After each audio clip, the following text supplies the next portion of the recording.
time. We are now being called back into session as we just finished a 10-minute recess. We're going to take up. And this is item number 96. Consider acknowledging the receipt of a 5-year budget impact schedule. Town manager and taking necessary action. We have town manager Michael McGovern. Remarks. I'm very pleased to submit to you the annual budget impact schedule for Cape Elizabeth. It is a 5-year plan. We prepare it each year.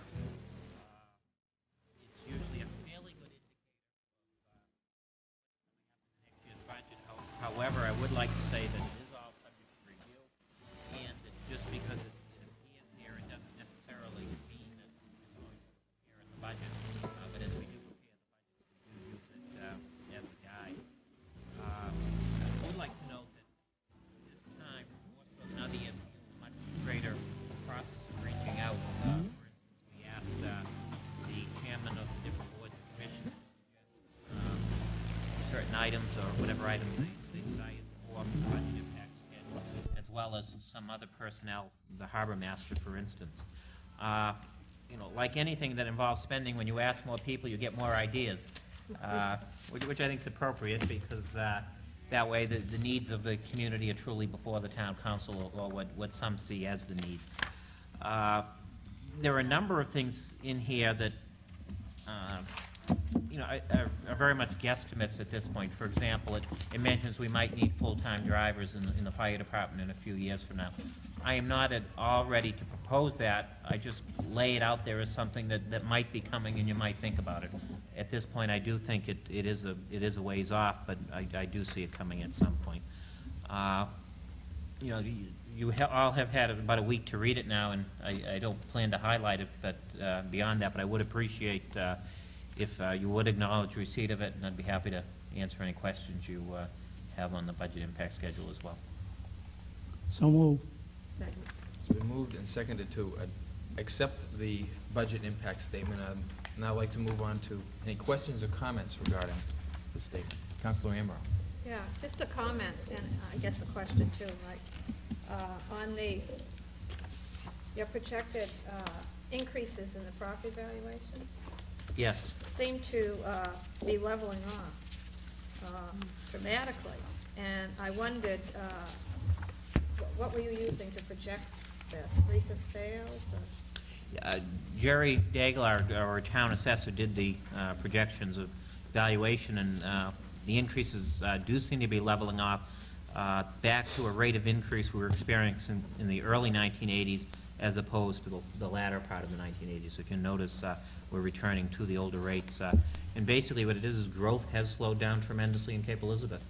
I think in the newsletter there was a note where building permits of single-family homes almost dropped in half in 1988 calendar year as opposed to 1987. The planning board, if you look at their agenda right now, they're dealing with a lot of site plan reviews, but very little in the way of new residential construction. So we have seen a tremendous slowdown in growth, and we do expect it to be reflected in property valuations not increasing anywhere near at the level that they were.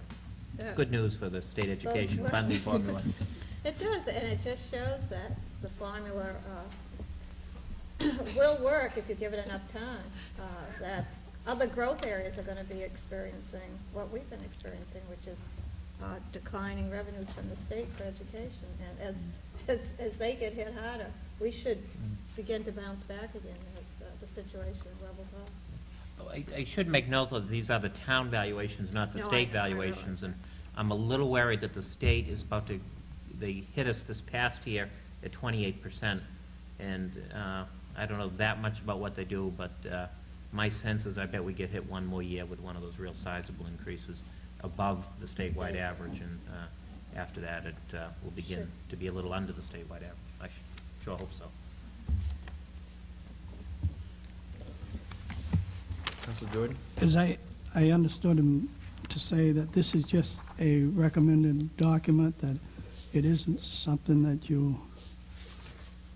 there'd be different figures when you put your budget together, possibly in some areas. There better be, because I think that, right now, it kind of indicates there'll be a 15% increase in the tax rate on the municipal side, and I do hope and plan and will submit a budget with a smaller increase than that. You took the words out of my mouth. The do, hope, and plan. And will. 3 words. And will. 4 words. And shall. And shall.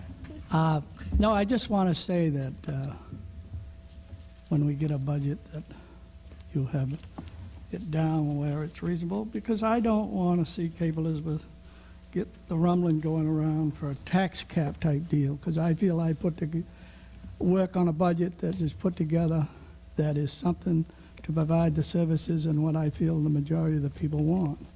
But I don't think the majority of the people want 10 or 15%. So I just would hope that we can keep it down, and because I see some areas I got checkpoints in here that would help it out to keep it down, in my opinion. I'll bet I know what one of them is. Other comments? Two of them pretty Counselor- sizable. Counselor Greenland. And I think our acceptance of this can coincide with the recent town newsletter in which it was discussed about the open process that we have during the budget process. And I'm sure with Mr. Counselor Jordan chairing the Finance Committee this year will remain an open process, and that's a very good time for citizens to stay involved with the budget process, and certainly encourage them to do so, as well as at the upcoming public meetings that the council is going to be having that Chairman Latore mentioned earlier this evening.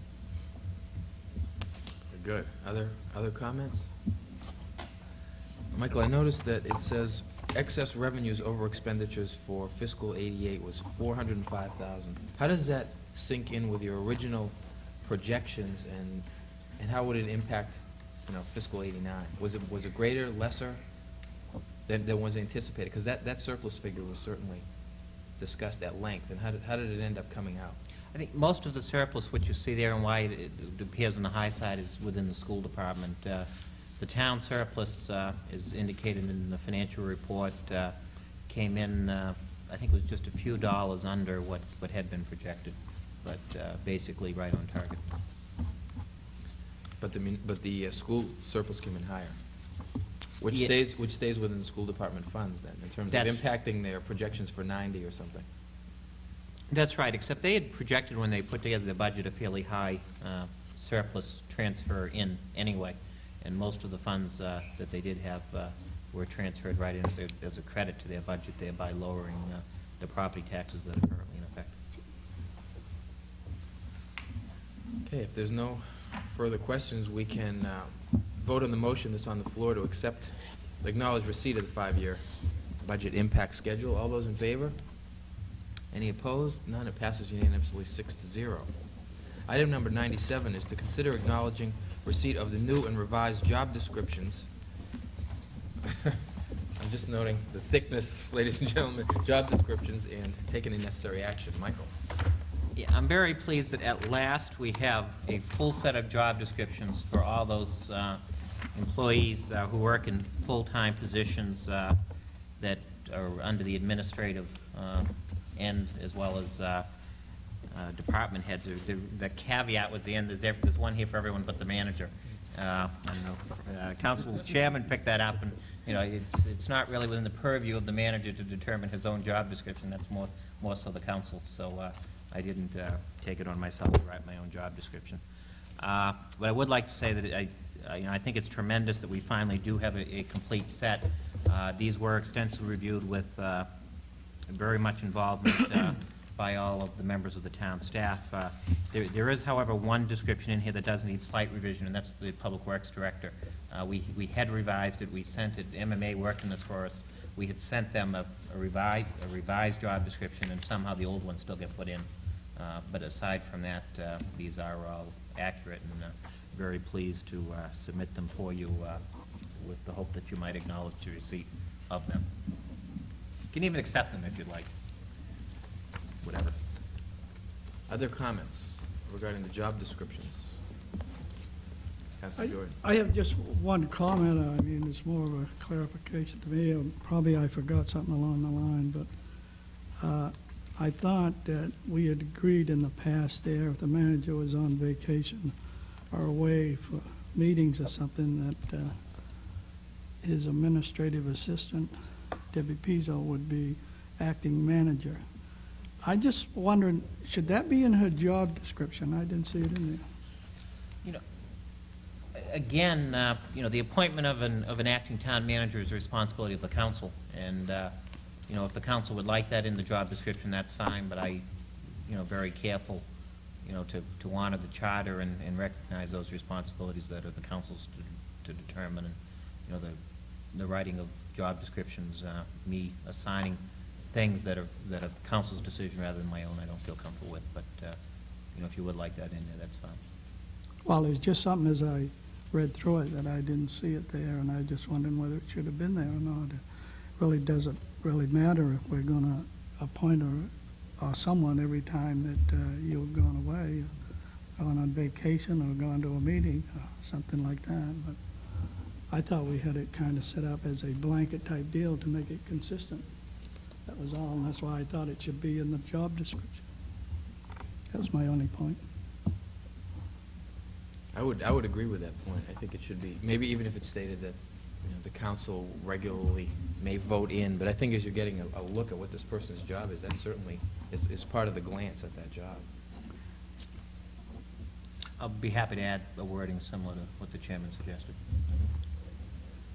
Other comments?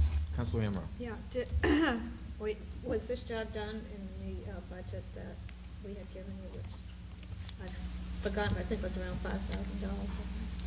I think it was closer to 2,000, and yes, it was.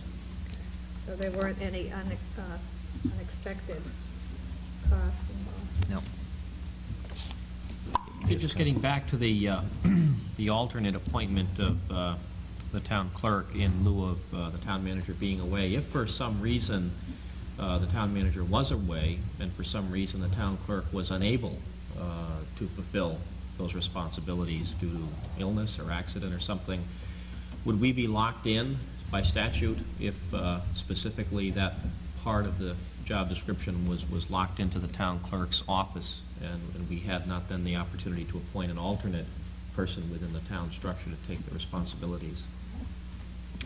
Yeah, I think the way the council chairman worded the suggestion, something to the effect that the position, may be subject to appointment as acting town manager during the absence of the manager, the discretion of the council would cover it.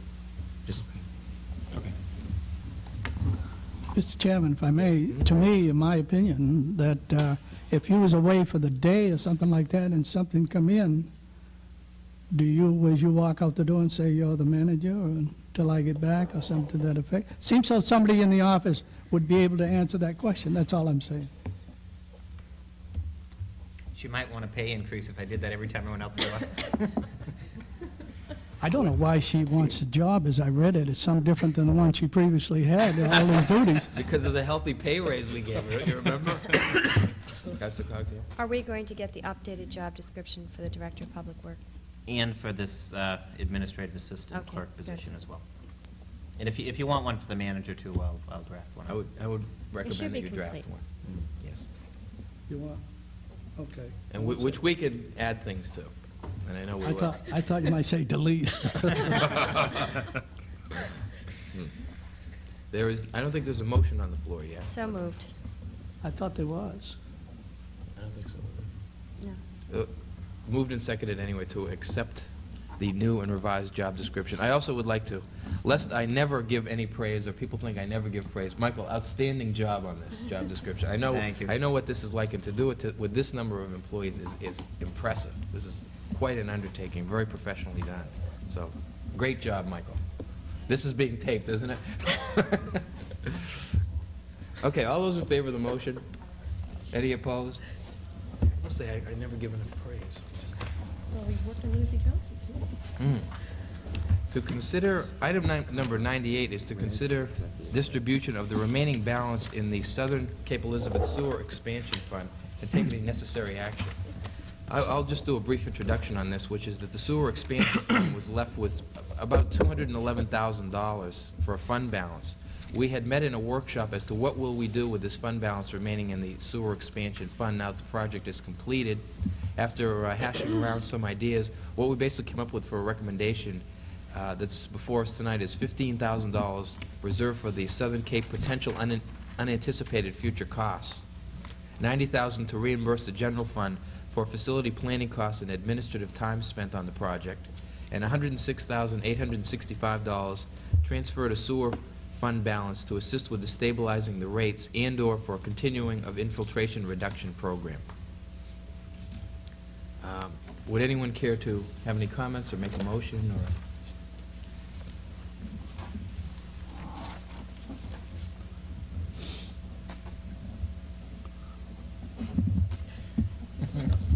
I move that we accept the recommendations in this report as presented. Second it.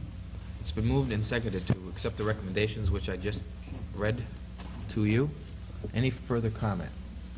Again, this was something discussed in workshop, which is why, if you're wondering why we're so utterly silent on this one issue. Yes.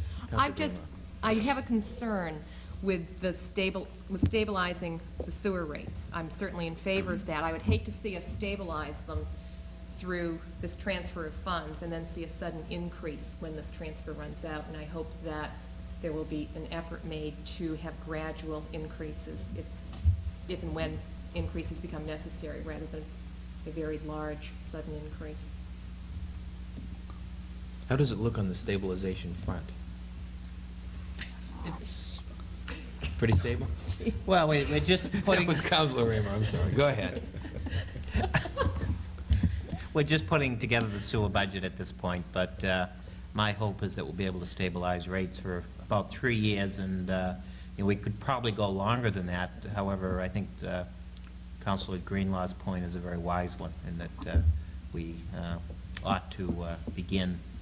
We shouldn't be operating in a cash flow deficit situation for too long, so that last time I think we had a 76% increase or something like that in sewer rates, and no one can stand for another rate increase anywhere near approximating that. So we'll go at least 3 years with current rates. Councilor Jordan.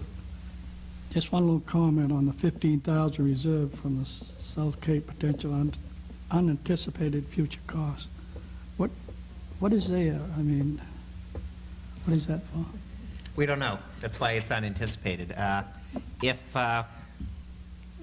think any project, that's of this size, well over $2 million in local monies and about an $11 million project overall, you never still know at this point, what might have gone wrong. Or something, a citizen might complain that, something, their driveway didn't end up right or whatever, and they want us to put a berm in, something like that. It'd be those types of small things, and not looking at anything major. Okay, I had another comment, but I'll rest on it, I guess. Any other comments? All those in favor of the motion? Any opposed? Passes unanimously 6-0. Item number 99 is to consider a report from the Board of Sewer Appeals on availability charge for vacant lots and take any necessary action. I'd have Michael again do the introduction on this. The Board of Sewer Appeals had a very lively discussion at their January 23rd meeting on whether or not there ought to be an availability charge for vacant lots. A little bit of the history of this.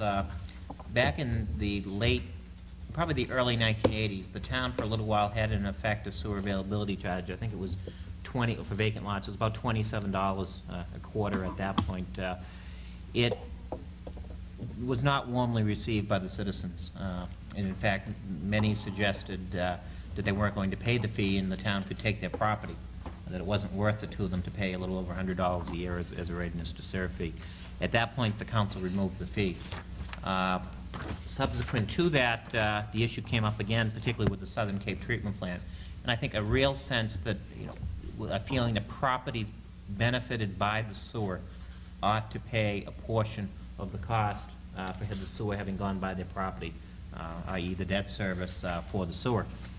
But then the issue came up, well, we're charging the readiness to serve for homes not yet connected, let's continue to go back to the vacant lot fee. But when we looked at it, it was just about impossible to figure out who would be subject to the fee. and whether or not we charge someone the vacant lot charge, and then subsequently found out that they couldn't connect to the sewer, is that fair? You know, would we refund the money? Would we do it with interest or whatever? The Board of Sewer Appeals in their advisory capacity came up with the suggestion that, you know, really, to be fair, since these properties benefit from the sewer, they ought to pay something. And what they came up with was, rather than trying to figure out in advance all the lots that would be subject to it, merely have those lots, when they do connect to the sewer and they are found to be eligible, to pay the connection fee that's then in effect, that those that would have been paying the availability charge for the places where lots were paying, have them pay that fee, which is now $600, plus increase the connection fee for these that haven't been paying the availability charge by the amount of the availability charge each year that the others have been paying. That sounds very complicated. It's actually very simple. In other words, right now, the sewer's been in line for about a year. Those who have been paying the availability charge have been paying $250. What the Board of Sewer Appeals is recommending is simply add the $250 to the connection fee for those that haven't been paying an availability charge. And we have a list at the Water District. It's fairly easy to keep track who has been paying and who hasn't. Then, once a year, about this time, come back to the council and suggest that you raise that fee by the amount of whatever the availability charge was the year before. So in other words, under their recommendation, the connection fee for those not paying, who haven't been paying an availability charge will go up to $850, and a year from now, the recommendation will be $850 plus an additional $250, which is $1,100. Thank you, Counselor. So that's essentially the recommendation. You know, as they indicate, they think it's a very fair solution and one that's also very workable, and one that in the end balances out the amount that everyone pays. Thank you. Any comments regarding this? Councilor Greenlaw. While we're commending a variety of board presentations, I did want to commend the Board of Sewer Appeals. I'm sorry there's nobody from that board in the audience.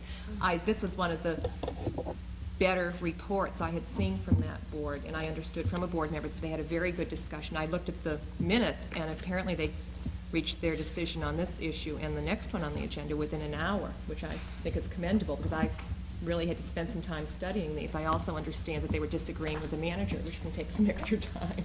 I think they moved through very well. It's all right.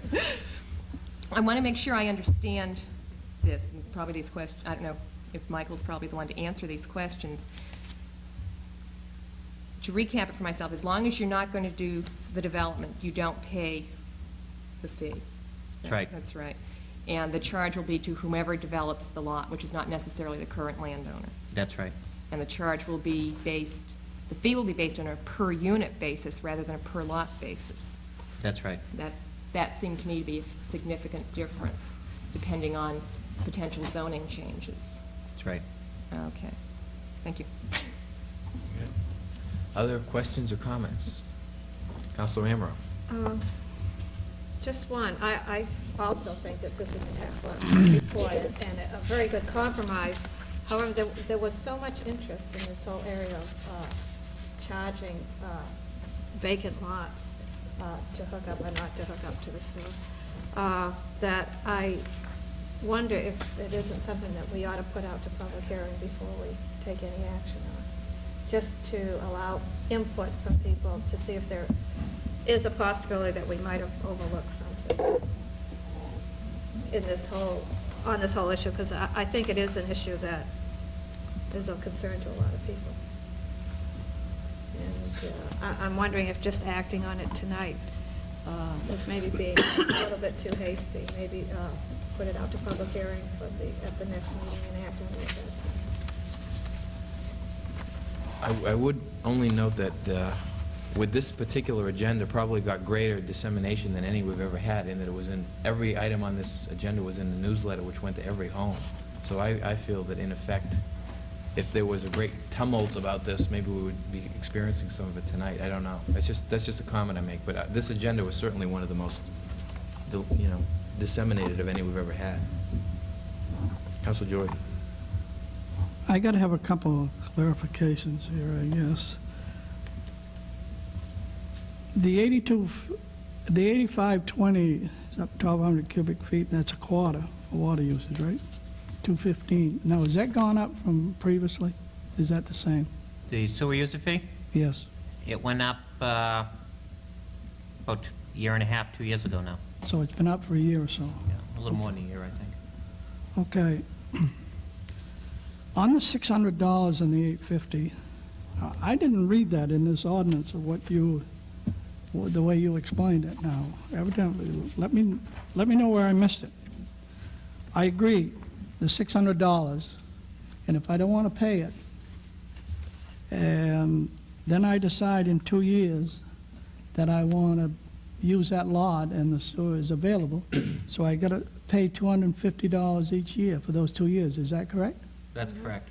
Or if it goes 3 years, or so on down the line, correct? If it went 5 years, it's $250 a year for 5 years. That's correct, except the council would have to vote that by policy each year, to actually raise it by the 250. Okay, well, that is really the way I understood it, and I don't understand why that we can't have it in there, that if you don't pay the $600, that it's going to cost you, when you do decide, $250 a year for each year beyond such and such a date, without saying it's going to be $850 next year, and then the council's got to come back and add $250 to it the following year, and so on down the line. Somebody might wait 5 years. Right, and at that point conceivably, the fee would be 600 plus 250 times 5, which is 1250, or 1850. Yeah. Well, I didn't understand it when I read it. Now, is it in here like that? It's Where did I miss it? on the second page.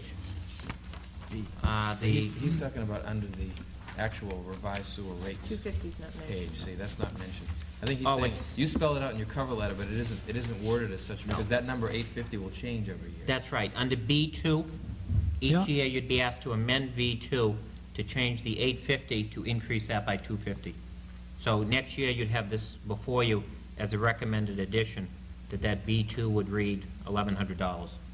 And in 1991, it'd be recommended that it be $1,350. Can't speak and add at the same time. And that's all assuming that the readiness to serve charge stays at $62.50 per quarter. That's right. If that increases, and then this amount, that $250 amount would increase. Okay, I agree with it, but I just didn't see it here that way in my language. Isn't there some wisdom, though, to what he's saying in terms of just say that it's 850 and it'll be raised, whatever the rate is every year? I mean, give us that flexibility, but so that rather than this having to come before us as a big debate, should we have a public hearing, et cetera, year after year? We don't do that with many things. Why couldn't we just write in that it will automatically happen until we want to change the policy? That will raise whatever the availability rate is. That seems smarter than having to debate it every year. That's the way I understand, that's the way I would understand it. Which could but I don't unearth understand this it discussion way. year after year after year, which isn't appropriate, I don't think. I don't have any problem with along the lines of your suggestion.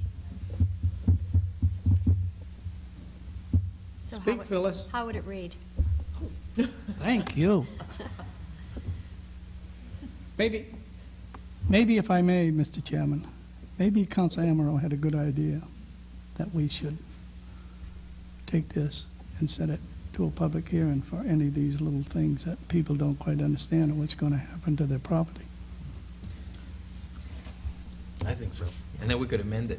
We could ask Michael to amend it according to what this new consensus that's building here. Would that be appropriate for everyone? Yeah, I see more yeses than no's, so.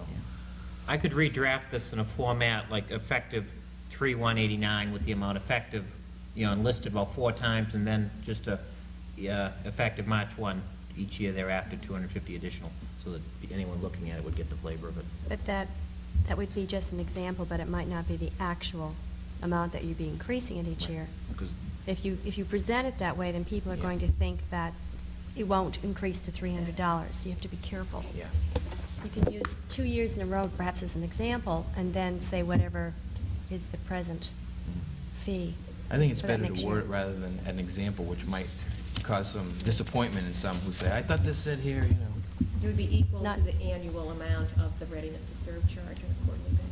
Right. Do we have any estimate of the number of people that this would apply to in terms of vacant lots, that sort of thing? That's the problem, is we tried to come up with a list and we couldn't, because you get into so many factors trying to decide whether a lot is buildable or not. You really have to look at a proposal. You know, we had come up with a list, an intern, you know, I think we were up to lots we kind of thought it would be subject to, you know, might be 60. But then, you know, you look in Stonegate, for instance, or you look at Hubstone. Hubstone's a perfect example. There's another 40 condo units still to go in. You know, were we going to charge those condo units a readiness to serve charge, or under this proposal now, when they come in for the sewer user, sewer connection fee, they'll be paying the $850. You know, we know the set number. You know, there's all those variables up and down. You don't know if you count them, but I don't know.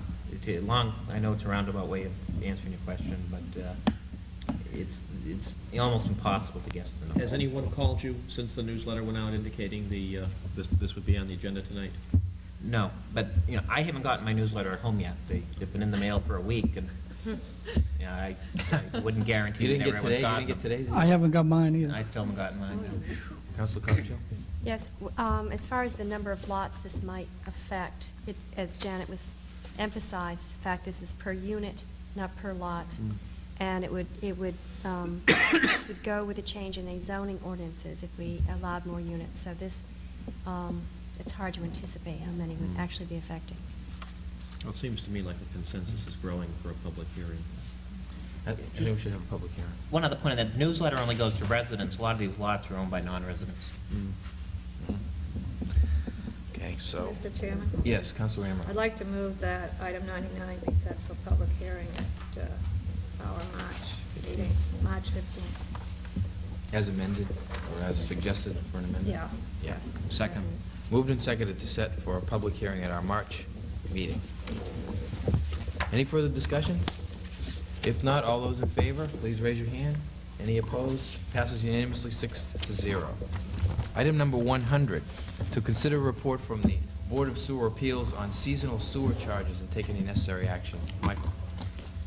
You might want to take the same action with this item that you took with the last one, since this is one that also affects mostly non-residents, and I'm not too sure how much notice there's been. This memo is actually from the Board of Sewer Appeals, not from the party indicated at the top. This is something they didn't... Who's forging your signature? We have to find the culprit. They did it well. You know, particularly because they didn't accept my recommendation. This was the item that Janet was referring to, so... but basically what this would do for those in the audience is it would confirm that the rate that seasonal sewer customers shall pay shall be the minimum charge each quarter, or the $85.20 per quarter. The water district on their own, without policy direction from the town, but has been charging $170.40 a year, when, you know, it should be, about $340.80 based on the recommendation of this committee. And if you take a literal reading of the sewer rate structure, they should be paying it each quarter. And this is merely to give policy direction in the council, but I'm sure you'll get complaints on it. You might want to have a public hearing on it as well. I did receive a phone call today from Mrs. Bartello, who owns 2 seasonal cottages in the Peebles Cove area, as well as her family owning 2, and that the fact that many people are not around, so they wouldn't even be able to respond by letter if we didn't set this to a public hearing. So I would like to move that we set this for a public hearing in our March meeting. Second. It's been moved and seconded to set this for a public hearing at our March meeting. Any further discussion regarding seasonal rate recommendations? Councilor Jordan.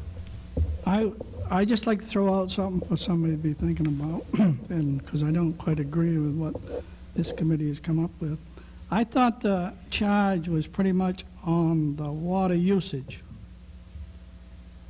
Isn't that the way the sewer charge is set up, pretty much as a water use? So if you have seasonal units and people aren't there 6 months a year, or 4 months a year, or 7 months a year, they're not using water, so how can we come up and charge them the full amount? I don't think that's quite fair. The the Board of Sewer Appeals feels that, you know, if other people don't go to the whole bother, for instance, of notifying the district and saying that they're gone for a few months, you know, the people who don't bother do that still have to pay the $85.20 per quarter. People who, you know, might not even be around as much, but, you know, just a little bit of seasonal variation.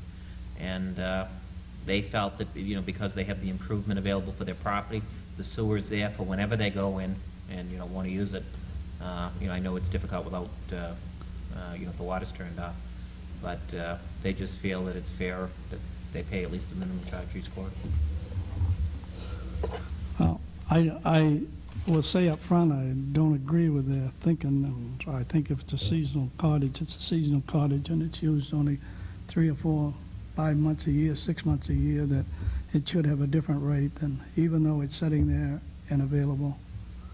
And somebody that goes away for a month or 2 or 3 or something like that, to me, is a little bit different, that has a home, and someone that has a seasonal summer cottage type deal.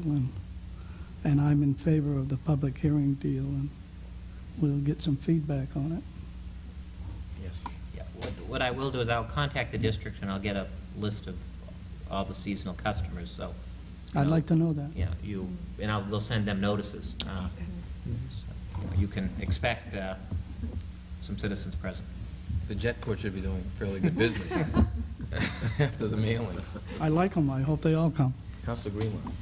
I would also like to have the manager ask the members of the Sewer Board of Appeals to be present at that meeting, the then current and past members.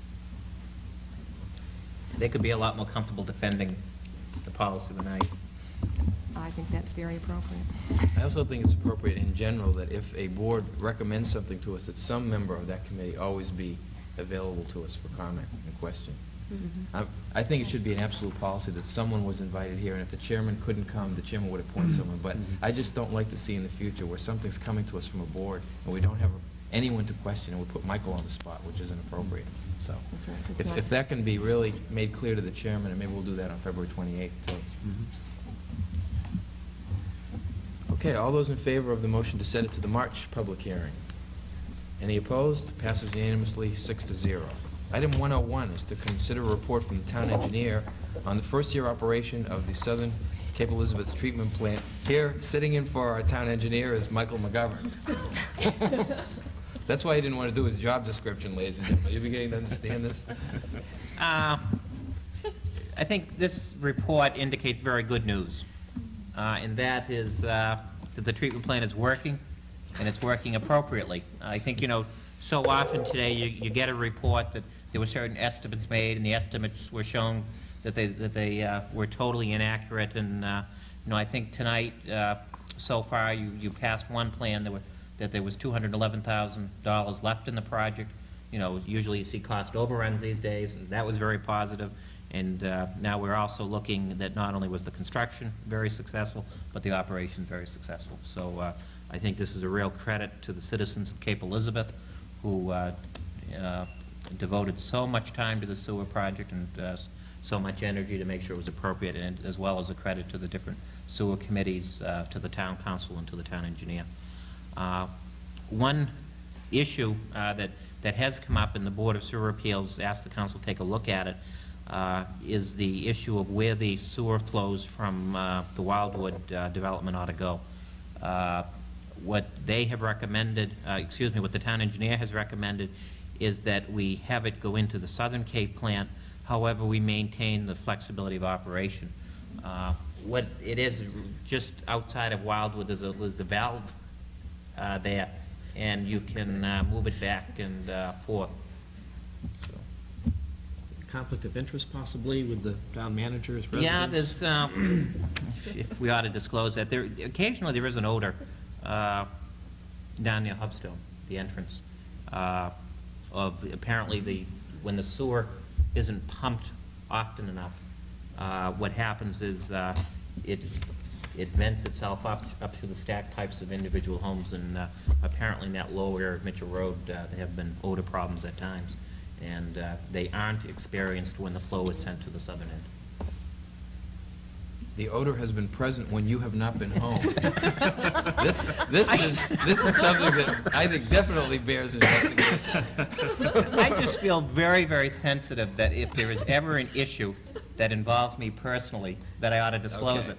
And this has been a concern in the neighborhood that I reside in. Thank you. And I just didn't want to see the disclosed it next here. sewer gate developing here over this. It does appear that the town engineer also has an independent decision He that does, yes. matches the town manager's on this one, so. Okay. And I do think there are a number of reasons for doing it. There's the sag in the pipe down, that cut across, cross-country sewer between Ocean House Road and Lions Field. You see it going up the side there. As well as it's less expensive, there's less pumping, and we do eliminate the odor problem.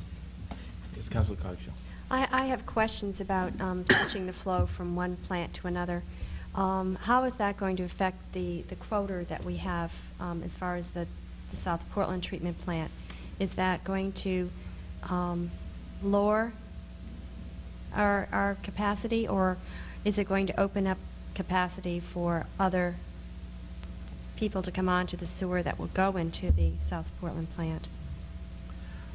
I'm glad you asked that. You know, I think one thing it does do is, in looking at the past of the flows going into the South Portland plant, the data showed that we were almost at capacity going into there. I think you have a number of ordinances which deal with that situation at this point. You know, I think the council dealt with an issue recently on that, and it showed that, you know, you do have the ordinances in effect to deal with that. In addition, the ordinance committee is working to further clarify that policy. There'll probably be something on your March 15th agenda on that. So what it does do, it gives us, you know, a little more comfort in South Portland, but really no additional capacity. Because, you know, even with this change, we're still right up there at the limit. And, you know, particularly, you know, I think the data from the engineer showed in wet years when the groundwater is higher, not in this report, but in an earlier report, that, you know, there's no question we're right up there. So even if we change the flow from Wildwood to the southern treatment plant, we still are so close to capacity in the South Portland plant that we wouldn't be have the capacity to allow other people to come on who are not fill-in lots already. That's exactly right. But what happens in the southern treatment plant if, with Wildwood flowing in there, the fill-in lots that were anticipated for the southern area now need to come on? Where do they go if there's no longer capacity there? There is still room for them to get on. For all the ones we anticipate. That's right. And, you know, and I think that's, you know, you're not absolutely committing yourself forever to send the Wildwood flow one way or another. What you're doing is saying operationally, you know, here on February 13th, 1989, you know, what I'm suggesting to you is that you say that, you know, it's probably for best now that it goes in the southern end, but that you're not setting this in stone, that, you know, if operationally and otherwise it's best to send it the other way, you'll do that when you think it's advisable. I think I have a little problem with that, which I've seen so many little loopholes, or little misconceptions grow into such huge oak trees that if we're not specifically saving the Wildwood flow that's going south in the north, in other words, not putting aside that equal amount, how can we ever guarantee that it could always get back in? Not knowing what infiltration might be in the future, or not knowing how some developer might interpret our move here tonight. That bothers me, to say that we can at any time switch it back and forth. I don't think we really can, from an engineering standpoint. The council determines who gets in and who doesn't. You know, no one else can tell you that. You know, I suppose you could have a ruling from a court of law, but, you know, the council makes those judgments. But could we ever say, developer, you can't get in because we're going to be reserving some for Wildwood in the north in case we ever decide to switch it back in? I don't think we would ever say that to a developer. I mean, I don't think that's our plan, is to put aside that forever, saying, okay, that number of gallons now is reserved for if we ever want to switch back to Wildwood. I'm just afraid somewhat of the implications along Phyllis's line, her dual questioning regarding the implications to the south and the implications to the north. It bothers me as well. I mean, what's the main point of switching? Is it the odor? No, there's the issue of the cost in South Portland. There's the issue of the odor. There's the issue of cleaning out that sag in the pipe by having additional flow go through it down by Lions Field. It causes the flow to go better there as well. Along, and the odor certainly is one of the issues. How significant of amount of gallonage is this in terms of the overall flow? It's fairly sizable, I would imagine. There's numerous families living there. No, it's not actually that high. Wildwood, has a very few number of persons per unit, and surprisingly, there's quite a few of the homes in there that aren't occupied year-round. Quite a few of the people go away for the winter. Councilor Amaro. Was, in the original plans for the southern sewer, was Wildwood considered to be part of the southern sewer or the northern? In the very original facility plan, from the very beginning, Wildwood and from Mitchell, from the first hill back down, are all in the Southern Cape watershed because they all flow towards the Spurwink Marsh. So when the capacity was estimated for the Southern Cape treatment plant, was Wildwood considered to be, at that time, then one of the projects that would go into that capacity? My understanding is, in the final flow estimate that the engineer did for the Southern Cape treatment plant, he had it going into the northern end. You did. To the northern end? To the northern end. So this then would take up some of the capacity that we have presently allotted to certain different categories. It would be within the residential capacity area, and future connections within the residential capacity would be determined by the zoning, by the sewer ordinance currently in effect in the zoning as to, who's entitled to sewer use and who is not. I'm somewhat concerned because there are some recommendations coming from the Affordable Housing Committee which have to do with sewer connections in the future. And I just hope that if we decide to do this tonight, that we are not negating some future options when it comes to affordable housing. Turn the valve the other direction. I would If move, it's that easy, it's great, but if it isn't, It is that easy. I would move to accept the report, but not necessarily have a motion to switch the flow of Wildwood tonight. I don't see right now that I'm really sure I could support it. Just for, the flow is currently Right now it's going going into the south. Uh, That, Where's this valve? Because on my way home, I have to do a number. I just didn't want you to say, don't change the valve, and with the thinking that it was going into the northern end. I thought it was going into the north. No, it's going into the south. I was surprised to find it out one day myself. This is definitely one for the Yeah, books. It's one of those classic cases that the people at the operational level, really in the best interest of the town, took it on themselves to say, we got to solve this problem, let's clean out the sag, send the flow down there, and it's been running to the south, and suddenly I became aware of it, and I said, uh-oh, this needs a little policy direction, and here we are. Councilor Jordan. Just a couple of questions to the manager. I don't understand why just when it is flowing towards the north that you get an odor in Mitchell Road pump station, because there's a float valve there and it comes certain height and then it's supposed to pump. And regardless whether it comes, how it gets in there, when that valve gets up, it's supposed to, I would think, activate, not just because the Wildwood sewer goes into it. I just don't understand that statement. And number two, why the sag? Something happened, the pipe sag out to get done, or didn't they put it in right originally? The first part of your question is, apparently, the float, Wildwood is just so cyclical as to flow, and what happens if it doesn't pump often enough, the odors build. And for some reason, even with the float, it's just all over the place as to the use out of Wildwood. It's very atypical of what you'd usually expect.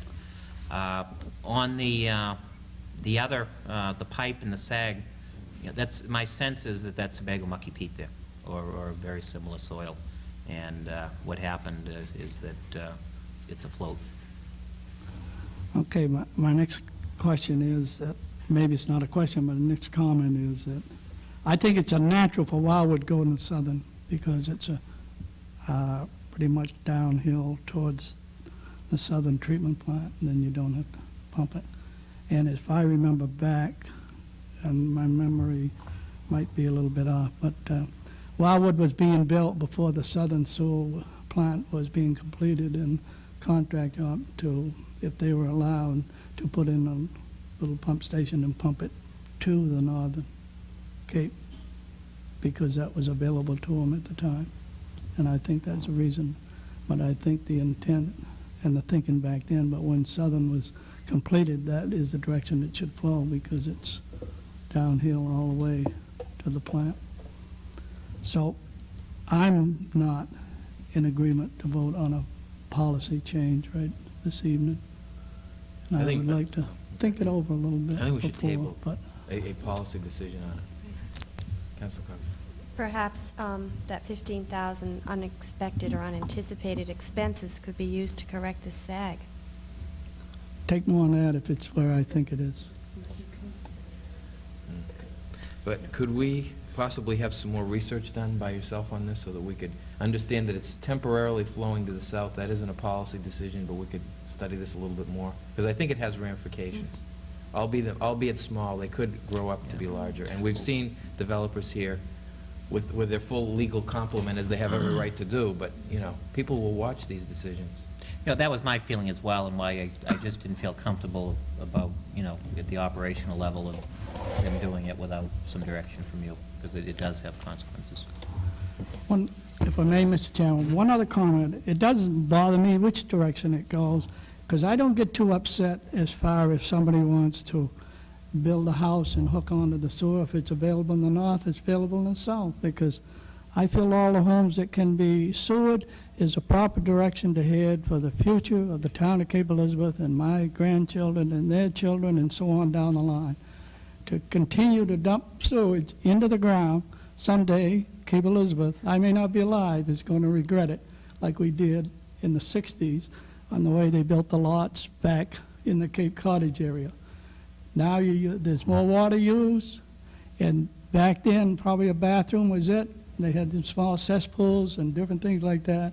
And when they began to put in showers and dishwashers and automatic clothes washers, and then they began to have problems. Maybe you can sit here and think what come into the home in the future, but as I see it, there'll be more water used, and we're dumping more water into the ground. And if we can gather it up and put it into a sewer pipe and treat it, I say it's a direction to go.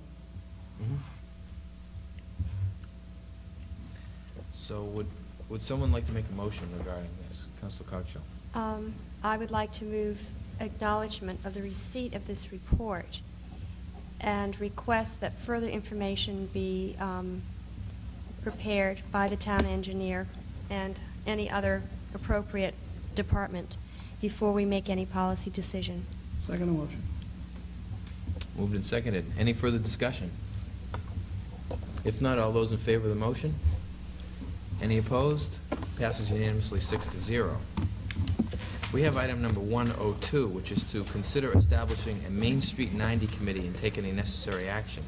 As you may remember from our last meeting, there is a project that Governor McKernan has suggested for next year, which is basically a statewide plan to celebrate community spirit in Maine. And we in Cape Elizabeth, choosing to participate in that, would like to put forward tonight a draft charge for a proposed Cape Elizabeth Main Street 90 committee. And I'd like to read the four charges that we would have for such a committee so that we can participate in this statewide project here in Cape Elizabeth. Number one is, there is hereby created a Cape Elizabeth Main Street 90 committee, which shall consist of up to 15 members appointed by the Cape Elizabeth Town Council, utilizing its customary appointments procedure. Number two, the purpose of this committee is to review state suggestions for Main Street 90 activities and to develop and implement a plan of celebration of community pride appropriate for Cape Elizabeth. 3, the committee shall first meet by May 15th, 1989, and shall make a preliminary report to the Town Council by November 8th, 1989. Number 4, the Main Street 90 committee shall remain in place until December 31st, 1990. We also have some further backup information regarding Main Street 90 in our packets that is signed by Susan Friedman who is the executive director of Main Street 90 and Cape Elizabeth resident. Is there any discussion regarding this? Councilor Amaro? Yes, I'd just like to say that this whole effort of Main Street 90 is a bipartisan effort.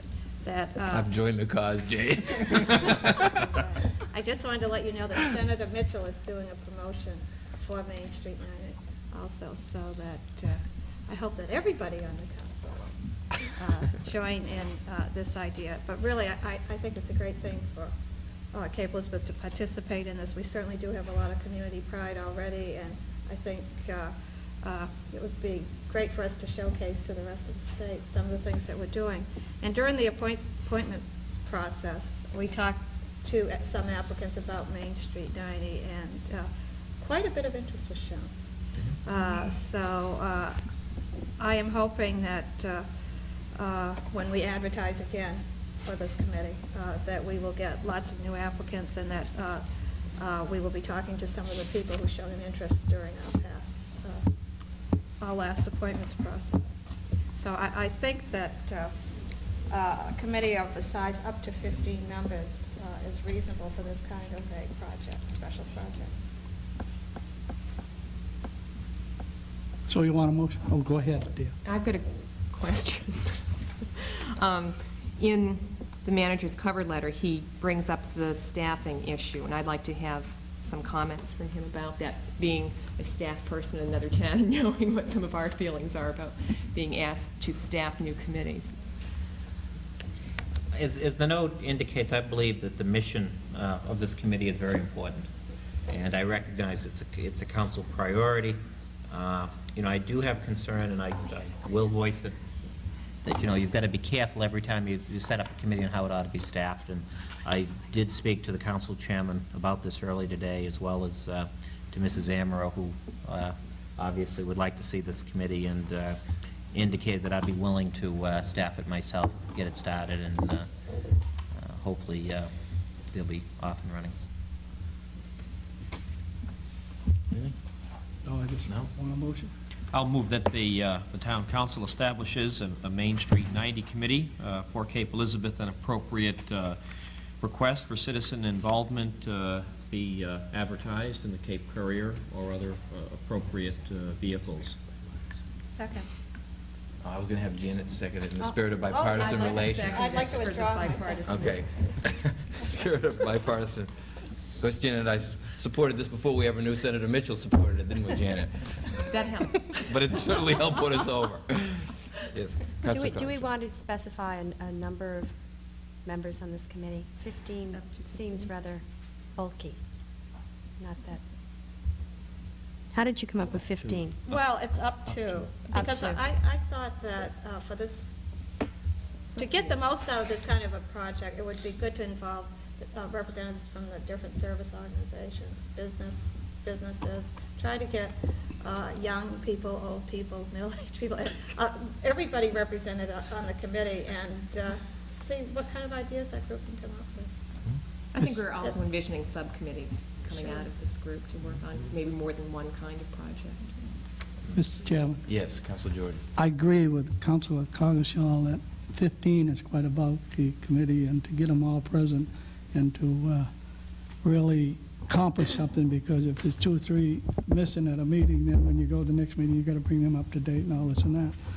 But if they could come up with 15 good applicants and asked, would you attend every or 90% of all meetings, I would go with the 15. But if they couldn't get that yes answer on them, I'd like to see you move it down to around 9 or something to that effect. I think Good, we good all, suggestion. we all agree to that. Has it been moved? Oh, it's been moved and seconded, that's right, in the bipartisan spirit. Bipartisan. All those in favor? Any opposed? Passes unanimously, 6-0. Item number 103 is to consider a report from the town manager on extending Shore Road sidewalk to the main entrance of Fort Williams Park and take any necessary action. Michael? Yeah, when I write my job description, I won't have drawing site plans in it. What you have here is a little sketch. It's definitely not a site plan. that shows that along the section of Shore Road between Chapel Road and the Fort entrance, you can get both a sidewalk and a bike lane. It's something you had asked for us to look at, and Bob Malley and I have been out there a couple different times, and looks like it can be done. What it would be, you'd have the bike lane, and then you'd have a raised sidewalk, and then as you get up by that big field, the sidewalk would put in a new pedestrian gate, and it would go and it would cut across the field very close to the fence, and then cross the road just inside the gate a little bit, just far enough in so that people can see the people crossing. But yet, we don't want to bring it so far in so that it disturbs activities on the field. You know, we're going to look for the compromise between the two. But we would be able to accomplish both 15,000 out of the local road assistance program, and contrary to what was published in the Evening Express, you have not yet approved this, and I'm not too sure where they got that idea.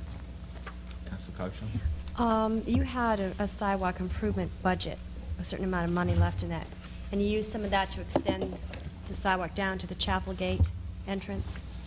Yes. Is there anything left from that appropriation that can be used for this? No, the other appropriation for sidewalk is for general maintenance. This can all come out of the local road grant account, which has been appropriated. Oh, good. It's just a matter of allocating exactly what uses that money can be used for. But there are monies available. Further questions of the manager? Councilor Greenlaw? I have a number of questions. I've spent some time down there doing some thinking about this. One thing that doesn't show in your not-to-scale site plan are the 3 spruce trees. Those would not be interfered with. Which side of the spruce trees does this propose to go on? Between the trees and the fence, between the trees and the ocean? I'm trying to picture the spruce trees. Big ones. I think it's outside the fence at that point, and it only goes in across the field once you pass the spruces. I can picture the spruces. This is on the side of the road closest towards South Portland, the side of the Fort entrance, not beyond it. Right. There are 3 spruce trees there. On that side, too? Trust me, I guess. But not in the big open field section where you look across. They're right there. That's too bad we didn't have a picture. I don't remember them. It doesn't, you know, I've looked, the sidewalk, I don't even remember them. I didn't remember them being there till I kept driving by this weekend. Yeah, I know they're on the right side of the road as you go in. Trust me. I'll be the consultant, trust me. Having had some experience with site plans and sidewalks and such, it would be my strong recommendation that this proposed sidewalk go not between the trees and the fence, because I'm afraid you'd have to do so much limbing up that you'd lose Yeah. the effect of the trees. A nice ground cover or mulch there would be fine, so you wouldn't have to mow perhaps, and you wouldn't mow close to the trees and ding them. I would like to see the sidewalk, and I think from this, even though the trees aren't on here, that you're coming in on the South Portland side of the trees. You come in and go around the trees on the field side of the trees, and then curve it back so it's close to the entry for the safety issue that you raised about the crosswalk being there. I would be much happier. Are you willing to donate your services to go down there and help us lay it out? Sure. That was quick. Yes. 3 cheers for Janet. The trees are there. I don't want those trees to be limbed up. I'd be very upset. I'm not done with my questions. I'm wondering if you have an estimate of how much ledge needs to be removed there. We don't know the exact amount. There's quite a bit, particularly on the worst part of the turn, and that's one very positive aspect of this project, is it will also improve the sight distance in general through that area. And how many trees are going to be cut because of this project? I don't remember the exact count, but we have taken pictures of all of them because we were concerned. There are a couple of old gnarly trees. Yes. That The red X's? The ones with the red X's that need to come. 2 of them down by the Home on Surf Road have nothing to do with this project and are at the request of that property owner. There's a birch on that Yes, property. and one- that's at the request of that Okay. property owner. Okay. It doesn't have anything to do with us. They just happen to be there, and they worked out some deal, apparently. I'm not sure, but it's not affecting the town. The others are in order of the power line clearance, the other trees, as well as just clearing out some dead trees. So the trees with the red X's are going. Exactly. Are there too many? they really add to the canopy cover there. I'm not surprised to hear this, but I was surprised after our last meeting, I forget how soon thereafter, and I was driving past there as I do every morning, and there's Public Works out there marking trees and having the saws out, and I thought, oh, I voted for that. Wait a minute, I forgot to ask some questions, which is why I'm going to ask more questions than usual tonight. It's decreasing the canopy cover. I just want to make sure that we all are aware of the ramifications of what we're doing. Could we take this up on our facility tours so that we could all be there looking, pointing, and I'm feeling Hugging trees. a lot less secure about this. And it would just be we're going to be at Fort Williams anyway. We could stop if we could table it till then. Would that be appropriate? Would that be inconvenient? It's highly appropriate. Yeah, we will cancel the contract, have the trees removed. We do, I believe, now have a contract with Lucas for that. I'd like to That's be able no to be problem. down there with my fellow councilors and look. Or if they would mark all the trees right now. They are all marked now. They are all marked. I wasn't aware that they were all marked. I've just seen big red X's as I drive by. And may I also assume that the fluorescent pink stakes are for the moving of the power of the utility poles? The last time I looked at it, the Okay. stakes were not in, so I don't want to answer Oh. that unequivocally. Okay. Counselor? Just a couple of little comments there. I kind of agree with Councilor Greenlaw as far as canopy cover, but if the trees have had it and they aren't too aesthetically pleasing with the looks of them, I think it would be an asset to clean them out and help the ones that are still there to continue to grow, the healthy ones. But as I listened to the manager, they didn't sound as being that great, and I'll take another look at them and make sure I'm zeroed in on the ones that are marked, but they weren't marked when I see them. And I'm for sidewalks. I like to see people walk on sidewalks, but I'm going to ask the manager who's going to take care of the sidewalk. It's along town property, so it's the town. Okay. As I ride up Scott Dyer Road to come to the town hall, and it curls my hair, which is pretty straight, that you come to the entrance to the middle school and the exit to the elementary school, the snowplow has gone around the telephone pole, and nobody has picked up a shovel or gone over there, done anything to let the people continue on the sidewalk. They have to come out into the street. And it's been there like that for 2 weeks or more. And it happens practically after every storm. They have gone down the sidewalk to Elizabeth Park with the sidewalk machine, and they've done the rest of it, but evidently the plow come afterwards. And I'm surprised somebody couldn't see it. And you walk out as you people go home tonight, look across the street by Dolwood Homan's driveway, and the snow has blown in there since the other day and covered the sidewalk, so there's about 6 inches open today because of the nice weather. And I see people walking in the street and not on the sidewalk. Back up to Dr. McCollin's office, and there's a bank there that they have to come out into the street in order to get back onto the sidewalk. I would think if we're going to have sidewalks and going to build them, that we should take care of them for the people to use. End of my comment. I will discuss each of those areas with Public Works tomorrow. The first one you mentioned is on the school grounds? No, it's on right by Scott Dyer Road by the telephone pole where the crossing guide is there every morning. She Right there? parks a car on the sidewalk. Right in front of her car, you'll see a snowbank that people either got to climb over. It ain't a big one, but I'd like to have a better reputation than the city of Portland, if I may, to go to the Civic Center, to a hockey game or any other function.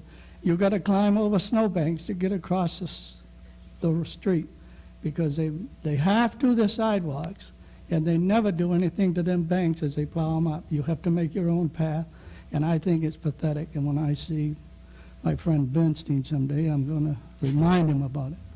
We'll look at all the bankings and have a program that, Well, I think we it should be. take care of If that. we're I going to know have it's- them, use them. it's always been a problem right there by the driveway by Balfour's that I've walked that route a lot myself, and you always do have to go out. You know what I'm talking about? Yeah, I know exactly. Thank you. Thank you. Thank you, Counselor. Other comments now? or questions regarding this, do people want to vote the money tonight or get a better look at it, table it till the March meeting, table it till the April meeting, and see it on our facilities tour? I'm giving you one from column A, one from column B. I'm ready to go with it. I mean, as far as I'm concerned, and I'll move that we appropriate the money for the sidewalk. I'll second.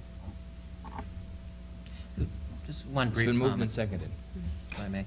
I did take pictures of the trees because they were, most of them, particularly the larger ones, had many, many dead limbs on them. And I did take pictures, actually Public Works took them, because specifically, you know, we knew this question would probably come up after they were taken down. And we did want to be able to show that they weren't in very good shape. I will say the two that I'm aware of right beside the street look like overly mature trees. And because I just wanted people to be aware of what the situation is, and perhaps at budget time, we can look at some money for plantings to replace what we're cutting there. Did you say you already had a contract signed with the company to cut the trees, even though we haven't voted it yet? Yes, because the meeting 2 months ago or a month ago, you did authorize the poles to be moved, and that aspect of it, in order to move the poles, it ended up CMP was doing it, and New England Tower was doing it gratis, but in order for them to move the poles, they had to clear the limbs. So I considered that within the purview of what, within the authorization of what you had given. And my last question is, I guess this is fairly independent of the decision that we have to make regarding the bikeway, the broader bikeway, as it's going to be going from the entrance. My first reaction to this was table it until after we've made a more major decision. But I guess in thinking it through more today, it's pretty independent of that. It's really what's leading up to that, and then from there on is where the bikeway is going to be. So the two aren't linked in any way that you can see. Is that correct, Michael? I see it that way. Does anybody else have a problem with that? And we still haven't made our decision on the overall bikeway, and here we're jumping ahead to the decision. But I don't see where they conflict in any way. They don't even overlap or... No, I think the bikeway, in my mind, anyway, starts on the other side of that entrance and goes south. Right, right. I just want to make that clear for people at home, too, in terms of the decision. It's been moved and seconded to allow the $15,000 expenditure for this sidewalk and bikeway. Authorize the $15,000 expenditure. All those in favor? Any opposed? So it passes 6-0. Shore Road sidewalk and bikeway near Fort Williams entrance. All right, our last regular item tonight is to consider a report from the town manager on proposed changes to the personnel code and take any necessary action. Michael? Again, this is an item that has been running through a process for some time. In particular, this has been under review by myself, by the department heads, and particularly of late was shared with the town employees, as well as with the representatives of the Cape Elizabeth Police Patrolmen's Association as a courtesy to them. What the changes would do is a number of things. First of all, in a number of respects, to bring language into conformance with the town charter. There's also some proposals in here which I feel, we've been trying to work on, and they're really unworkable. For example, the comp policy and the vacation time accrual just didn't make any sense the way vacation time is accrued. The way it was, you had to accumulate so many hours, but then you couldn't take it. There's a change in that respect. There's also a change in the sick leave accrual, the waiting period for benefits. One problem we have with, the whole goal of this is to try to attract employees and to try to retain them. In a very competitive job market, it is difficult, for example, health insurance, someone has health insurance in one place, to say, yes, you can come to Cape Elizabeth, but you've got to pay $300 a month for the first 4 months that you're here. And, people just aren't going to move because they can't come up with the $300. And, that is a move to try to bring employees here, particularly for those, they just don't want a gap in their coverage. If you want, I can go through each item point by point and explain the reason for it, the background of it. Would you like that? Yes, We even have page numbers. gentleman on the end says yes. On page 3, I was only going to give you another 2 seconds. We'd get that yes in there. on page 3, the section F, application forms, we're proposing to add a sentence, the application process will be public to the extent required by the Maine Freedom of Information Act. Right now, every application, every person's interest in promotion for every town position, the appointments committee, anyone who wants to be on a town board, all of that is public information. And this puts people on notice that, in essence, it is. It's also worded in such a way that if the law changes, we don't need to change the wording here. There was a question on page 4 on compensation. One of the drafts, some of the employees had a question. When you look at comparable salaries, it said the area. What does that mean? Are we talking about the state of Maine? Are we talking about South Portland, Scarborough, and Cape? What are we talking about? They suggested Cumberland County. Seemed like a good idea to me. The second change there is that compensation shall be set in conformance in accordance with the pay classification plan or in accordance with the collective bargaining agreement that may exist. That's, the first part of that sentence is the exact wording that's in the town charter now. The second half is merely to bring in the fact that, you know, if you have a collective bargaining agreement, salaries have to be in accordance with that. Under part-time employees, last year, the council had agreed that if you have job share, that employees sharing a job that you otherwise had authorized as full-time, that we could allow the sharing of health insurance benefits. There was some confusion, there has been confusion on whether or not that applied to such other benefits as vacation and holidays. This would clarify it so that it would. And would again like to point out that that only does include for positions that this town council or previous council has said this is a full-time position, and for one reason or another we couldn't find, or it wasn't in the best interest of the town to actually have, in the end, a full-time. If a part-time employee becomes a full-time, we wouldn't make them suddenly wait for sick pay and holidays and vacation time. It would begin without the 120-day waiting period under this proposal. Right now, if a department member wants to have part-time employment, they have to get permission from the town manager to do it. You know, that really has never been the practice. We have a lot of our employees who have, you know, who go fishing and, you know, all sorts of different things. They've always got permission from the department head to do that, and that's to conform with existing practice. While they're working, they go fishing? Oh, never mind. No. And then another addition is that the part-time position cannot be in conflict with the town position.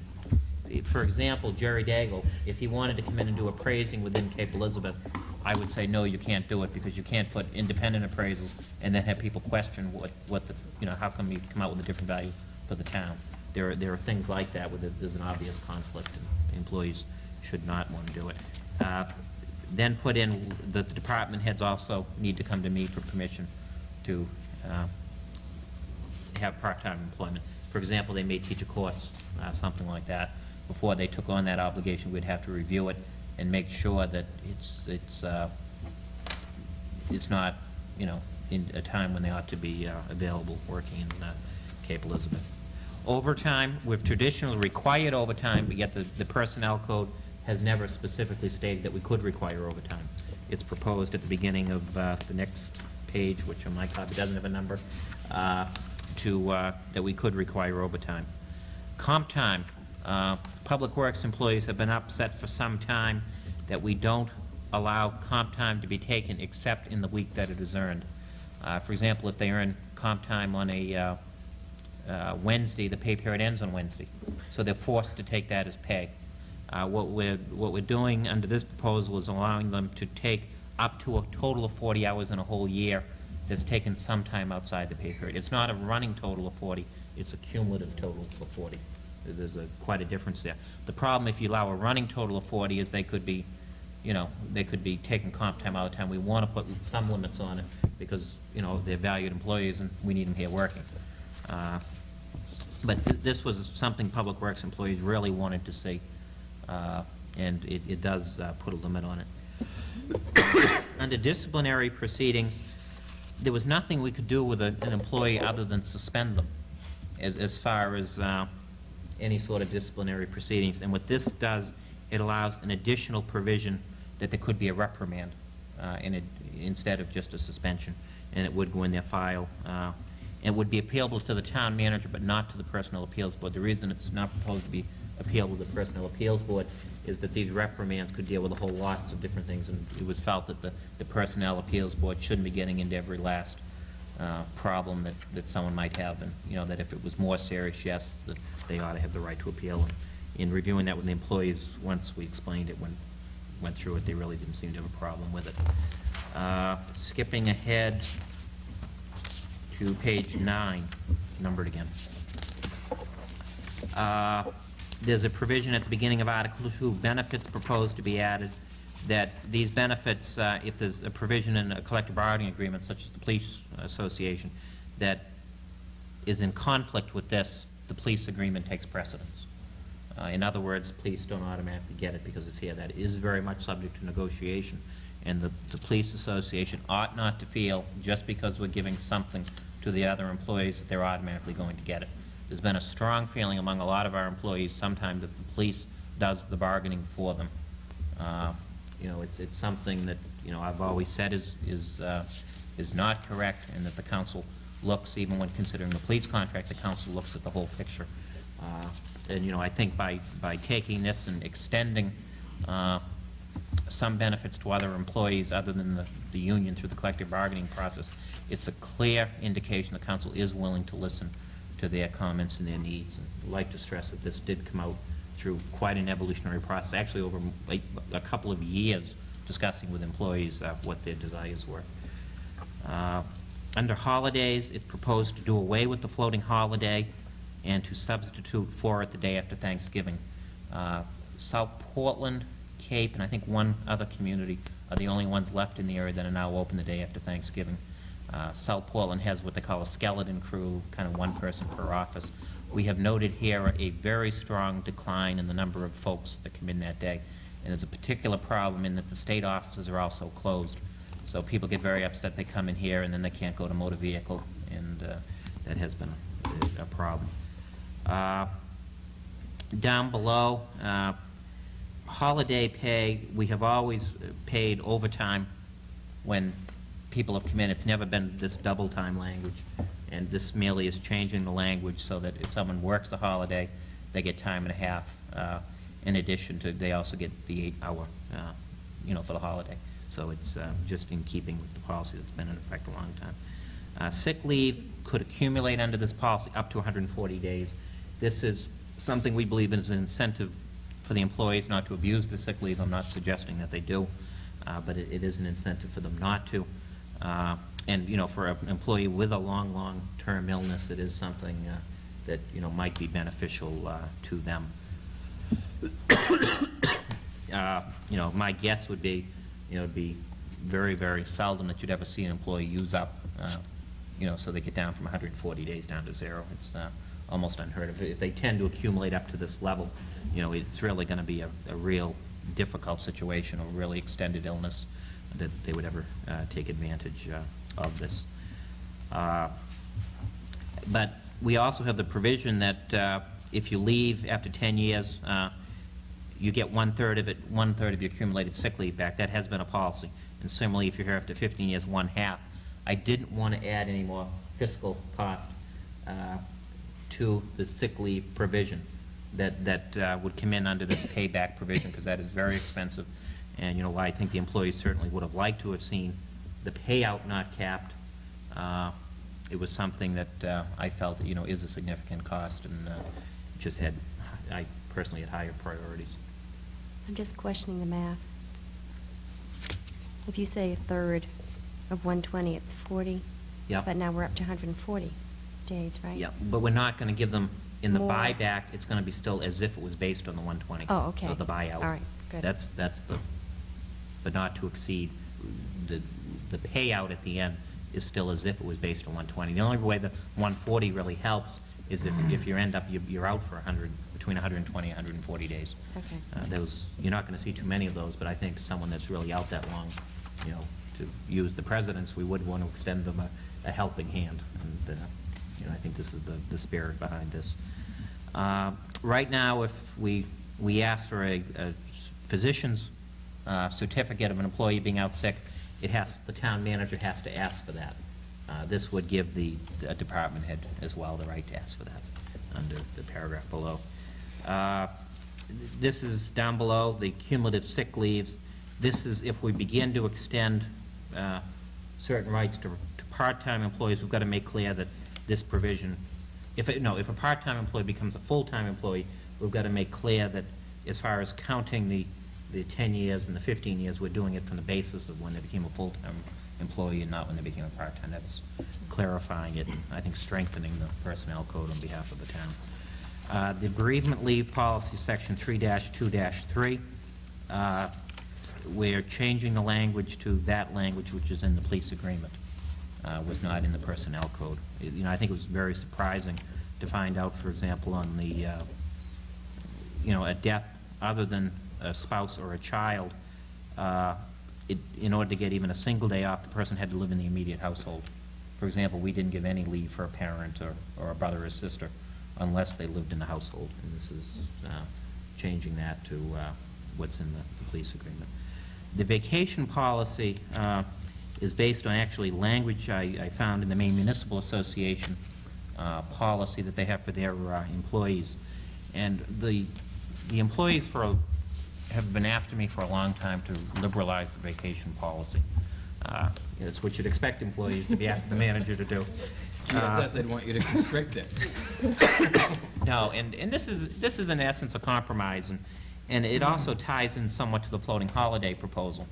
And that's, employees, I like to see employees take off whole weeks whenever possible. I think it's good for them, and it's good for the town. It's healthy. They need to get away and have a good break. The problem is that you have employees who, then they have to have a day, they need to go to a graduation. They have to go check out schools for one of their kids. They have some obligation something that their spouse has to go to. And what happens is they don't get their two full weeks vacation. They keep getting whittled away. And there's a particular concern, well, they used to be able to use the floating holiday for that. Well, now that we're getting rid of the floating holiday on the other end. So what I'm proposing is we simply add 2 days. Instead of 10 days, it would be 12 days, so that the employees could have 2 full weeks vacation, plus take a day here and a day there, or for a total of 12. This is exactly what's in the MMA policy. And I think it's a growing thing. I don't think any other communities in this area have it, but what the other communities have is a 5th week of vacation. And they also have the 4th week of vacation earlier than we do, or they have the 3rd week of vacation after 5 years. Overall, adding whole weeks of vacation is a lot more expensive than just adding a couple of days. And I think that, this is a very healthy compromise for the community, and something that will allow us, again, to attract employees and also to retain them. Unused vacation days, again, there's an emphasis here that we really think it's in the best interest for employees to take their vacations, so they don't get burned out, and I think it's just healthy to do that. Before, there was, in my mind, a crazy policy on how much could be taken over. It's up to 5 days. Well, in the first year, the old rule was you weren't allowed to take any vacation. You had to accumulate 2 weeks, but then would only allow them to carry over 5 days. So kind of a crazy policy. So That's modern math what for you. this provision does is, say you were in 12 days in the next year, you can carry over 12 days. You can carry over that amount that you'll earn in the succeeding year. Health insurance on the bottom of page 12. That was the provision I mentioned at the very beginning of my presentation, that I feel, in recruiting employees, I think it's very important that we not immediately put our hand out or force them to take drastic steps. I really don't think they're going to come here. We're seeing more and more unless we do this. And at times, negotiations with employees, we've had to do it in the past, particularly with department heads coming in from other communities, so there wasn't a break in the coverage. So yeah, I feel that the changes in the personnel code are very much in the best interest of the community as well as in the employees, and I would strongly urge you to support the changes. Thank you. Thank you very much, Mr. Manager. Now, any comments on this extensive and very thorough presentation? Councilor Amaro. Yeah, just 2. I think it's important to treat our employees as best we can, but there was no cost presented with this proposal, so I'm wondering what the fiscal impact is. And also, coming from the committee that Bill Jordan and I served on with the two representatives from the school committee, where we talked about comparable salaries and benefits for people in comparable positions, I wondered if you did check this with the superintendent to see if these kind of benefits will also be available to other people working in town and other school positions that might be similar to these people that would be affected here. Okay, I'll answer the questions. The first one was the fiscal impact. Yeah. There is a slight fiscal impact, particularly if we get a snowstorm the day after Thanksgiving. We would have to pay additional overtime now. There's a reduction because we don't have the heat on in the building, and our operating costs are reduced in that respect. The vacation for all of these employees, we don't replace them. We don't bring in replacement workers. With the one exception of the town hall, we might ask someone to work, an extra day or two. Public Works, you wouldn't? We don't bring in other people to replace them. Just the comp time proposal alone, from strictly a financial aspect, would more than pay for this whole proposal. If the employees decided to exercise that right to carry over the compensatory time in lieu of time and a half, that would pay for this whole agreement and then some in terms of total dollar impact. The issue of the school department, they have had the day after Thanksgiving off for some time. The vacation? Some of the employees that come in currently are immediately credited with 4 weeks vacation. I'm not ready to do that for all of our employees. I realize this concern that they ought to be comparable, but I'm not ready to. So you're saying that there aren't any benefits that you're recommending here that school employees are not already getting? Is that what you're saying? My understanding is that out of the changes that I'm recommending, the provisions in here are no more liberal than anything given to the school board. They may not be exactly the same. My sense is that the school department's provisions are more liberal than these.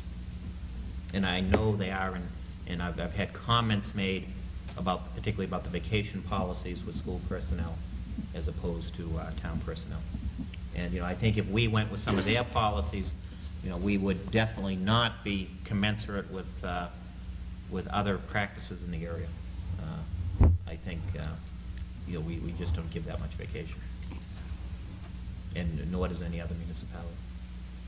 And I'm not ready to, because of, that would have you talk about fiscal impact, that would really begin to have an impact once you, began employees to come in and to give them 4 weeks vacation right off the bat. I'm not saying they do that with all employees, but they do it with a number of them. Other comments or questions? Yes. Councilor Creelman. Again, in the spirit of offering our employees the best possible medical and or psychiatric treatment, I would just refer you to page 3. Under Section D, physical examination, it really is redundant to say have a complete medical physical examination. I would suggest that the wording ought to be have a complete history and physical examination made by a physician. And I don't know if you want to tighten that up to suggest a licensed physician or a board-certified physician, because in the following paragraph you are talking about a qualified psychiatrist, and qualified means nothing. It could mean anything from competent to a quack. Again, if you wanted to substitute licensed psychiatrist or board-certified psychiatrist, I think that would certainly tighten up the language and offer the best possible treatment.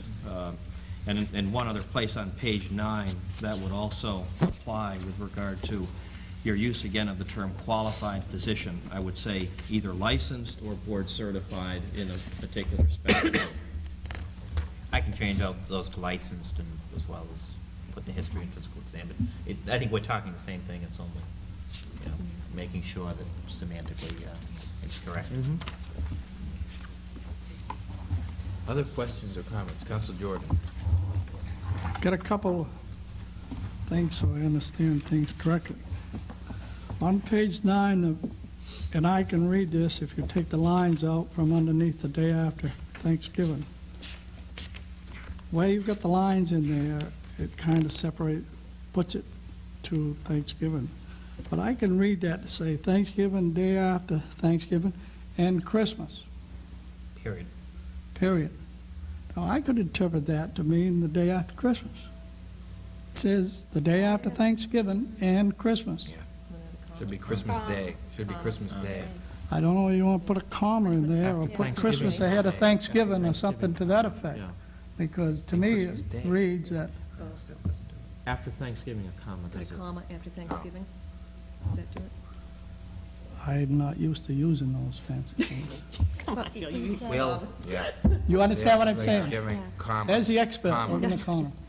No, I'm just saying that we said Columbus Day, Labor Day, Veterans Day, Thanksgiving Day. Why not Christmas Day? Be consistent. How about Chris, yeah. Yeah, that's- and maybe in parents, but not the day after Christmas. I agree with you, Bill. You understand? Yeah, why don't I do The that, but not the comma. day after Comma Christmas? Gee, they all agree with me. Boy, Bill, you're on a roll. Mark that now. down, Capano. Bill's on a roll now that it's 11. We're Okay. agreeing with him. Now, just a matter of clarification. Boxing Day. If, I had another day, but I won't. If a guy happened to have, and I think we cleared this up a while ago, 2 different positions I won't put jobs, I'll put Yep. positions. And it kind of adds up to a full-time Yep. deal. Now, it's considered as a full-time employee at that point, is that correct or not? If he works 35 hours. Yes, he And works the hours. Authorized 35 hours. Authorized 35 hours. I'm glad you added that. But if you don't get his 35 hours in, he's a part-time employee and he does a couple, 3 different things. That's Is- right. Is that correct? But I think that's, that's something I really watch with departments, that they don't, you don't Yeah. have a department hire 2 different people. We had that in a situation, under the Fair Labor Standards Act, we're forced into overtime and everything else. We really have to watch it. Okay. Now, if you had a guy that was working part-time and he'd done it, we'll just say, for an example, for a year or 2, Yep. then you make it full-time. Does he start to pick up his vacation at the full-time, or do you give him some credit when he was part-time, As of the date he becomes full-time. as the day he becomes Yeah, full-time? that's one of the proposed amendments in here, to clarify that. Okay, well, I didn't quite get it that way, but Yeah. if you say it's right, I'll believe you. Yeah, it was unclear before, and now that there's a Okay. proposed addition to this, that would make that clear for anyone who makes that move. I think you've done a tremendous job. Thank you. That's all I have. I also want to say, here to your whole spirit, which we talked about at our preparatory meeting today, of trying to really make it more attractive to be in the public service, and I think this is moving gradually and fairly in steps in that direction. Councilor Greenlaw. Thank you. I had a couple of questions and some comments. On page 2, which is not a section that you were dealing with, but a section I happened to read, we're talking about employee recruitment. I think that's what it is. No, equal employment opportunity, excuse me. Talking about not having relatives of an employee under employment. And I would like to have us consider adding in there, reads spouse, parent, son, daughter, grandchild, grandparent, brother, sister, or the spouses of any of them. I'd also like to consider adding their step-parent and step-child.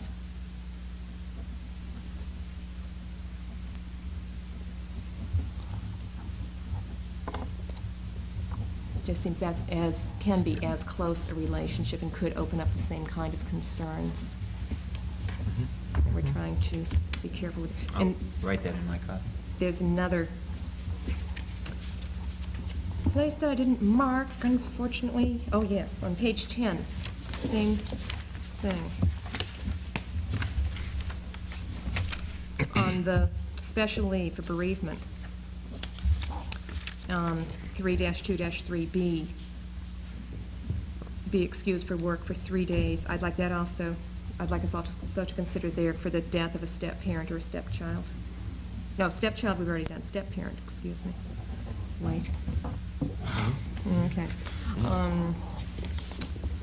And on page 9, Just quickly, Janet, that's one reason that C was added a while ago, too, because other family members, because, you know, someone can have a first cousin that they are the chief person responsible for and have to plan the funeral and all that, you know, we also get into steps, you know, those types of relationships. okay, I'd still like to see step-parent specifically. I'll throw it in. Can you explain C to me while you're bringing that up? On C? Yes. And The second sentence, extensions may be made of time and/or to other family members. okay. I just needed someone else to read it to me. I understand what it means, but Okay. I didn't initially. All right. And I'm concerned about the probationary period that we have, 120 days. I'm wondering why we have so long a probationary period. I don't know do you know, Bill, where that came from, the 120?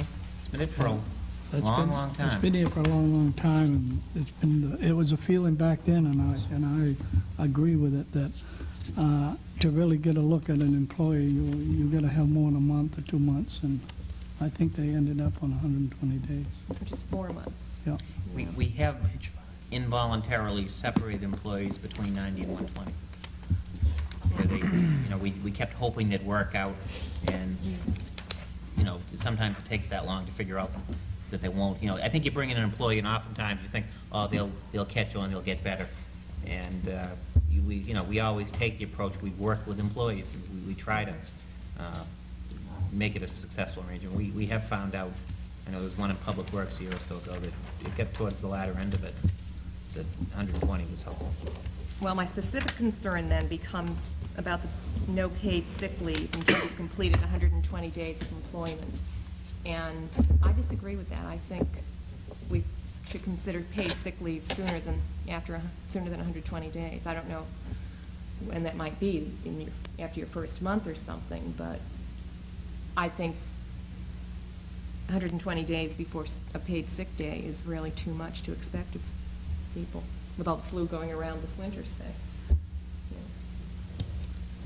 When does the first vacation day, when are they applicable for their first vacation day? You earn it from the day you stop, but you can't take it until after you've been here 120. So it'd be consistent with that. They're both 120, right? They're both 120. And you start earning sick leave technically as of your first day, but you can't take earned sick leave until after you've been here 120 into this policy. I don't have a problem with it. People should, stay really healthy at the beginning. I come to this from a very personal experience. I changed jobs a few months ago, and within my first month, I was ill. And I could not, I would have had trouble meeting some of my budget if I wasn't getting paid for that sick day. South Portland does pay right away. I was glad they did. I think it's a good thing to do for employees, and I don't think it would be a fiscal burden on the town to start paying for that sooner. But how often, when do they accumulate? Is it 1 day a month you accumulate, basically? Yes, basically. Could it be then if you accumulate one, that you can take it starting the second month, a 30-day period? In other words, so at least you've accumulated one, and you can take it. I'd be a lot happier with that. Would 30 days be acceptable to you? I'd be a lot happier with that. Mr. Chairman, I can see what she's driving at, that 120 days, it's about 4 months before they could Yeah. get any sick leave. But I would think that we ought to have them a month or so before they have accumulate, pick up a sick day Yeah, or so. I think so, too. And, of course, I'll admit, with the flu and things like that, but I don't want them to build up as much so they use it. That's what I'm saying. Yeah. They use the system. I don't want to pay anybody that's sick. Would people be, This seems to be. entertain that notion, 30 days? Encourage them to use it this way.